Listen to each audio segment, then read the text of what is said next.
Yan, good morning ulit. Maglagay ka ng harina sa lalagyan. Ewan ko kung good morning sa inyo ha. Ayan, tapos maglagay ka ng asin.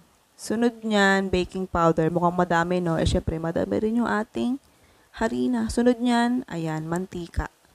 Kailangan mo na mantika para malambot yung texture ng pag naluto. Sunod niyan, maglagay ka naman, ayan, tubig. Pagkatapos yan, haluin mo na gamit yung egg beater. Mas maganda ang gamitin panghalo yung egg beater para tapos agad mga madam. Para siguradong lusaw lahat ng harina. Oo. Yun talaga yun. Yan, yung listahan na recipe with costing, nasa dulo ng video mga madam. I-forward mo kung tinatamad ka panoorin ng buo.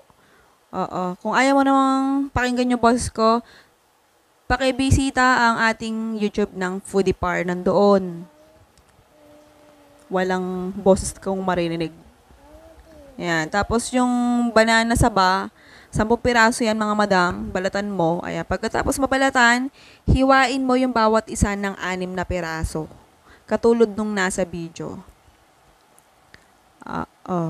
Ayan, uulitin ko. Meron tayong isa pang YouTube channel. Panoorin mo na lang. Foodie Par.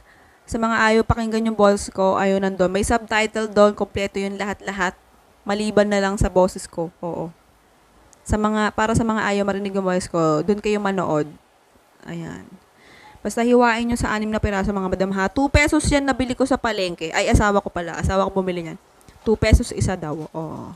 Hindi siya ganun kalakihan mga madam. Katamtaman lang yung laki, hindi rin sobrang liit. Ayan. Tapos gumamit ka ng stick. Bawat stick, magtusok ka ng 3 hiwa ng saging saba. Oo, ganun lang yan mga madam. Ayan, panoorin nyo lang sa video kung paano ko ginawa. Para ka lang nagtutusok ng barbecue. Ayan, ganyan lang mga madam.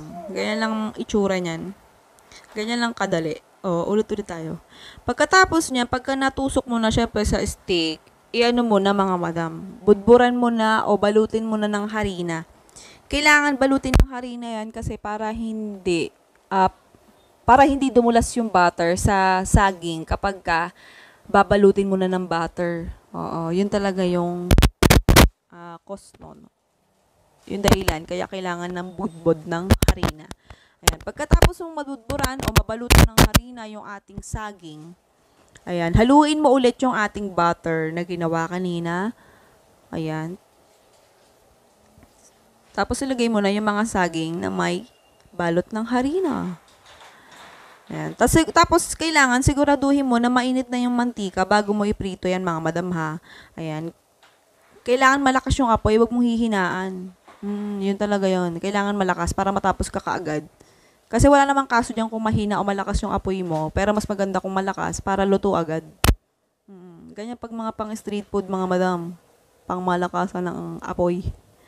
Yan, ganyan lang itsura niya mga madam. Huwag mo masyadong dadamihan yung butter sa isang stick mga madam ha. Sa isang stick ng saging saba kasi baka kapusin ka sa mga susunod na stick. Tapos sasabihin mo ako bakit hindi sakto yung butter sa 20 pieces na stick ng saging saba. Basta saktuhan mo lang mga madam ha. Huwag kang masyadong masarapan sa pagbalot ng butter sa isang stick o sa unang set ng ating banana fritters. Oo mga madam, banana fritters ang tawag dyan. Tapos lutuin mo lang sa loob ng ilang minuto lang to, siguro 2 minutes lang yan. Ayan, luto agad yan. Light golden brown na agad. Pero sa personal, mas light pa yan mga madam. Sa video kasi medyo mas exchange yung kulay niya eh. Mas nagiging madilaw. Pero sa personal, mas light yan mga madam. Walang kaso dyan mga madam. Kasi syempre walang food coloring kaya hindi siya masyadong golden brown. Yan, tapos ulitin mo lang yung step na to para matapos ka. Kasi kung di mo uulitin, hindi ka matatapos.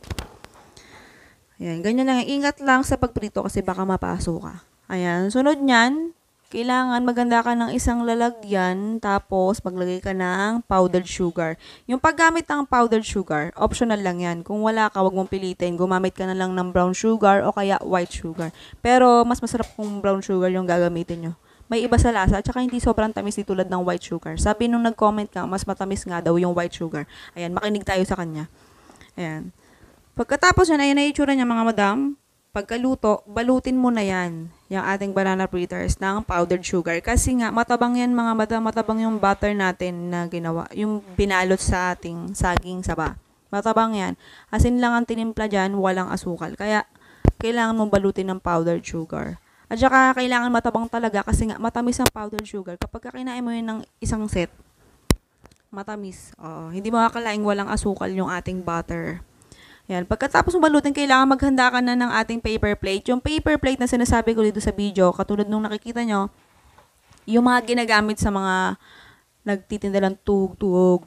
Ayan, yung mga nagtitinda ng fishball. Yan, yun yung ginagamit. Yun yung ginamit ko dito mga madam. Mura lang yan mga madam. Mga 16 pesos, 20 pesos, 50, may 50 pieces ka na paper plate.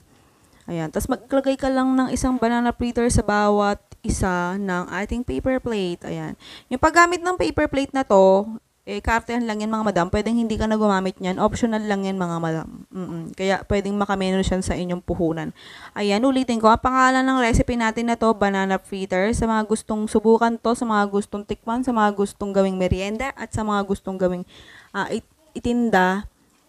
Ayan, nasa dulo ng video na to, pagkatapos ng lantakan time o taste test, nakasunod na doon yung ating recipe with costing na yan, kung magkano pwede mong puhunan, kung magkano pwede mong maging kita, tubo, sa loob ng isang araw at saka sa loob ng isang buwan. Ayan, huwag mabigla sa thumbnail natin, sa profile ng video mga madam. Summarize po yun ng buong video, huwag masyadong OA ha. Ako sinasabihan nyo OA eh. Ayan.